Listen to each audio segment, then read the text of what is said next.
आज आपण वेगळ्या पद्धतीने आणि कमी वेळात तयार होणारी दोडक्याची भाजी बनवणार आहोत। या पद्धतीने जर तुम्ही दोडक्याची भाजी बनवली तर दोडका न आवडणारे सुद्धा आवडीने खातील, इतकी चविष्ट ही भाजी बनवून तयार होते। दोडक्याची भाजी बनवण्यासाठी इथे मी दोडके स्वच्छ धुवून त्याची साल काढून घेतलेली आहे आणि अशा प्रकारे दोडके कट करून घेतलेले आहेत। मधून आपल्याला 4 भाग करून घ्यायचे आहेत दोडक्याचे। आता सगळे दोडके इथे कट करून झालेले आहेत। आता आपण दोडक्याच्या भाजीसाठी लागणारा मसाला तयार करूया। त्यासाठी इथे मी 3 चमचे सुकं खोबरं घेतलेलं आहे। खोबरं मी भाजून घेतलेलं नाहीये, कच्चंच खोबरं मिक्सरमध्ये बारीक करून घेतलेलं आहे। त्यानंतर शेंगदाणे भाजून त्याचं कूट करून घेतलेलं आहे। 3 चमचे इथे मी कूट घेतलेला आहे। त्यानंतर पाव चमचा हळद घालायची आहे, पाव चमचा गरम मसाला, 1.5 चमचा काळा मसाला घालायचा आहे आणि चवीनुसार मीठ। त्यानंतर बारीक चिरलेली कोथिंबीर घालायची आहे। काळा मसाल्याऐवजी तुमच्या घरात जो मसाला असेल तो तुम्ही वापरू शकता। आता हे सर्व मसाले व्यवस्थित मिक्स करून घ्यायचे आहेत। कोरडे मसाले आधी व्यवस्थित मिक्स करून घ्यायचे आहेत।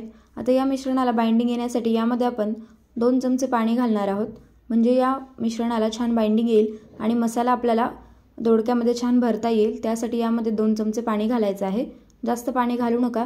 आता मसाला व्यवस्थित मिक्स करून घ्यायचा आहे। पाणी घातल्यामुळे मसाल्याला छान बाइंडिंग आलेलं आहे। इथे आपला दोडक्यासाठी लागणारा मसाला तयार झालेला आहे, तुम्ही बघू शकाल। या मसाल्यापासून तुम्ही भरलेलं कारलं किंवा भरलेलं वांग सुद्धा बनवू शकता। आता इथे आपण जे दोडके कट करून घेतलेले आहेत त्यामध्ये आपल्याला मसाला भरायचा आहे। जेवढा मसाला बसेल तेवढा आपल्याला भरायचा आहे। इथे आपण भरलेला दोडका करतोय। अगदी चविष्ट हा दोडका बनून तयार होतो, तेही कमी वेळात आणि कमी साहित्यात, अगदी झटपट असा। घाईगडबडीच्या वेळेत सुद्धा तुम्ही बनवाल तर अगदी कमी वेळात बनून तयार होईल। या पद्धतीने जर दोडका बनवला तर दोडका न आवडणारे सुद्धा आवडीने खातील आणि एक भाकरीऐवजी नक्कीच तुम्ही 2 भाकरी खाल, एवढा चविष्ट हा दोडका बनून तयार होतो। इथे मी सगळ्या दोडक्यांमध्ये मसाला भरून घेतलेला आहे। आता आपण दोडका फोडणीला घालूया। त्यासाठी कढईमध्ये 1 चमचा तेल घालायचं आहे। तेल गरम झाल्यानंतर त्यामध्ये मोहरी घालायची आहे आणि जिरे घालायचे आहेत। मोहरी तडतडल्यानंतर जिरे घाला, म्हणजे जिरे करपणार नाहीत। त्यानंतर यामध्ये अर्धा चमचा लसूण, कोथिंबीर आणि अद्रकची पेस्ट घालायची आहे। ती छान तेलामध्ये परतवून घेऊया। तुम्ही ही पेस्ट मसाल्यामध्ये सुद्धा घालू शकता जेव्हा आपण हा मसाला तयार करत होतो त्यावेळेस।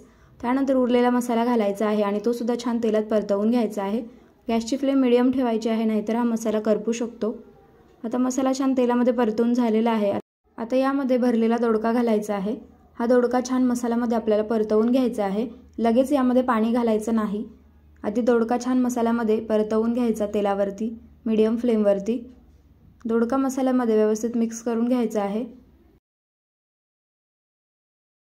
दोडका छान मसाल्यामध्ये इथे परतवून घेतलेला आहे। आता यावरती आपल्याला झाकण ठेवायचं आहे आणि या ताटावरती आपल्याला 1 ग्लास पाणी घालायचं आहे। गॅसची फ्लेम मीडियम ठेवून 1 मिनिट आपल्याला दोडका वाफवून घ्यायचा आहे, पाणी न घालता। त्यानंतर ताटावरचं पाणी गरम झालेलं आहे, 1 मिनिट दोडका वाफवून घेतलेला आहे। आता यामध्ये आपल्याला गरम केलेलं पाणी घालायचं आहे। इथे मी 1 ग्लासच पाणी घातलेलं आहे, यापेक्षा जास्त पाणी घालू नका, कारण भरलेला दोडका थोडासा घट्टच असायला हवा। जास्त पातळ झाला तर चव येणार नाही, थोडा घट्ट असला की चव छान लागते। आता व्यवस्थित मिक्स करून घ्यायचं आहे। परत एकदा अर्धवट झाकण ठेवून आपल्याला मीडियम फ्लेमवरती दोडका शिजवून घ्यायचा आहे। इथे मी दोडका शिजवून घेतलेला आहे। मस्त असा भरलेला दोडका तयार झालेला आहे। आता आपण चेक करूया दोडका शिजलेला आहे की नाही ते। मीडियम फ्लेमवरती दोडका शिजवायचा, म्हणजे दोडका छान शिजतो। तुम्हाला मी दाखवते, इथे तुम्ही बघू शकाल दोडका व्यवस्थित शिजलेला आहे। आता गॅसची फ्लेम बंद करायची आहे। इथे मस्त असा कमी वेळात तयार होणारा भरलेला दोडका तयार झालेला आहे। या पद्धतीने एकदा दोडक्याची भाजी नक्की बनवून बघा। तुम्हाला जर दोडका आवडत नसेल किंवा खावासा वाटत नसेल तर तुम्ही नक्कीच दोडका खाल, जर या पद्धतीने भाजी बनवली तर। मस्त असा भरलेला दोडका तयार झालेला आहे। रेसिपी कशी वाटली कमेंट करून सांगा। व्हिडिओ आवडला असेल तर चॅनलला जरूर सबस्क्राईब करा। त्याचबरोबर व्हिडिओला लाईक आणि शेअर करायला विसरू नका।